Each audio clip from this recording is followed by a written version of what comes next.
once again to Kit's Rock Review, and this month it is Turn It On Again. This month's tribute to the band Genesis. We're on day number 9, and if I'm day number 9, so of this tribute.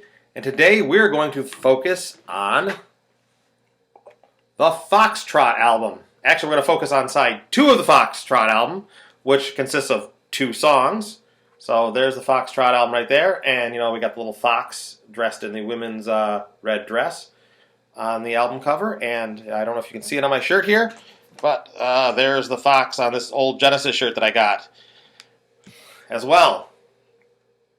Anyway, they said there are 2 songs on side 2 of FOXTROT. The first one is called Horizons. It is a guitar instrumental. It's only a minute and a half long. It was written by Steve Hackett, and it's based on a song. It's based on a song by Bach called Suite Number 1 in G Major. And I would, look it up and listen to it. It's not going to take you that long. It's only a minute and a half. The bulk of side 2 of the FOXTROT album is a 23-minute long song called Supper's Ready. Many people consider it Genesis's masterpiece. I like it. I don't know if it's their masterpiece. To me, I like Firth the Fifth is what I consider their early 70s masterpiece. But to each his or her own. Even though Supper's Ready is 23 minutes, there are 7 sections to the song. They're written in separate sections. Then they decided to put them all together. The 7 sections, here, let me get my notes here. The 7 sections are, the first one is Lover's Leap, which at least sounds like a typical love song when it first starts out. Then you got 2 is the Guaranteed Eternal Sanctuary Man. Section 3, excuse me on my pronunciation, Ikathon and Istakon and their band of merry men. The 4th is How Dare I Be So Beautiful, which actually they started working on as a little song back in their public school days when they were at Charterhouse Boarding School. The 5th section is called Willow Farm, and if you see videos in the early 70s of Genesis in concert, that's the song where Peter Gabriel dressed up as a flower, was the Willow Farm section. And Willow Farm, up until late in the recording, was going to be a separate song, not even part of Supper's Ready. And the band decided to put it in there because it was a little different rhythm, a little different style than the rest of it, and the band felt it broke up. It broke up the monotony of the rest of it. The 6th section of Supper's Ready is called Apocalypse in 9/8 time, and Mike Rutherford claims that that's his section of the song. And the 7th section is As Sure as Eggs is Eggs. So, Tony Banks, he claims that he wrote most of the musical progression when he was at university, briefly as a university student when he got out of Charterhouse. Mike Rutherford, he says he established the rhythm patterns for Supper's Ready to sort of unify it as the 7 sections as one song.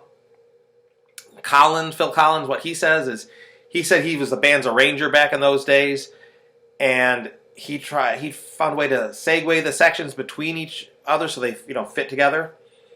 Hackett, he contributed some of the lead guitar parts. It really wasn't his song, but he got Horizons on side 2.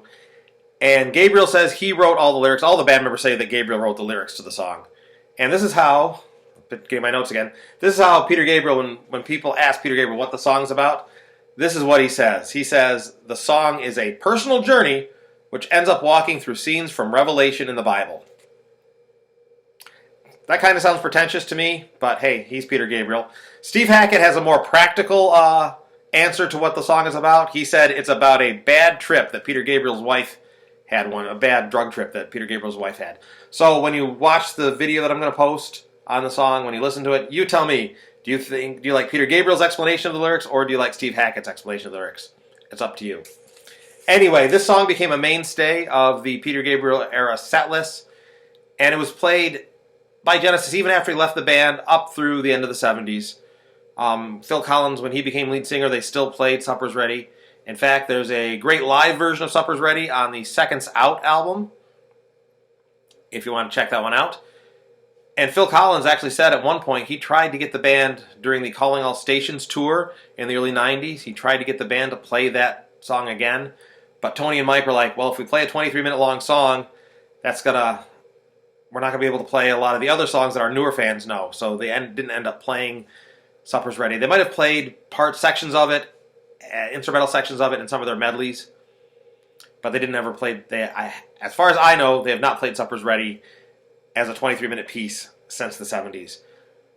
However, on the Calling All Stations tour in the late 90s, their new lead singer, Ray Wilson, he sang the Lover's Leap section as part of an acoustic set with Tony Banks and Mike Rutherford both playing 12-string guitars. So, that's it for today. I'll put the video in the comments section. Let me know what you think of the song, and tomorrow we'll see what we're going to play. And until then, as always, keep on rocking in the free world, and I'll see you tomorrow.